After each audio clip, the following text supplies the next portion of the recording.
এই সাগরের নিচে যে মাছগুলো থাকে লক্ষ লক্ষ কোটি কোটি, কোনোদিন সুদ খায়, ঘুষ খায়, জুলুম করে? ওদেরকে কে খাওয়ায়? এই জমিনে যত প্রাণী আছে চাকরি বাকরি করে, কখনো ব্যবসা করে?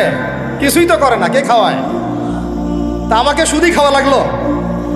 আমাকে রিজিকের জন্য সুদই খাওয়া লাগলো? হ্যাঁ, আমাকে খুশি খাওয়া, আমাকেই খাওয়া লাগলো? আমাকেই দুর্নীতি করতে হইলো? আল্লাহ পাক আমাদেরকে বুঝ দান করেন। আমি রিজিক আল্লাহ পাক দিবেন। যদি আপনি হারামে চান তখন হারামেই পাবেন, হালালে চাইলে আল্লাহ পাক হালাল রাস্তা বের করে দেবে ইনশাআল্লাহ। এগুলো আমাদের কাজ ভাই। একদিন দুই দিনের মাহফিল করে আমরা সব কায়েম করতে পারবো না। তারপরে আমাদের পরিবারের আদর্শ ঠিক করতে হবে, পরিবারের মেয়েদেরকে পর্দায় রাখতে হবে, সবাইকে সৎ কাজে আদেশ করতে হবে, অন্যায় কি করতে হবে, নিষেধ করতে হবে, দাওয়াতের কাজ করতে হবে, আলেমদের সহমতে থাকতে হবে, উম্মাকে ঐক্যবদ্ধ করার চেষ্টা করতে হবে। তারপরে ইনশাআল্লাহ দিনের জন্য কিছু করা যাবে। তো ঠিক আছে কথা। আল্লাহ পাক আমাদেরকে বোঝার তৌফিক দান করেন।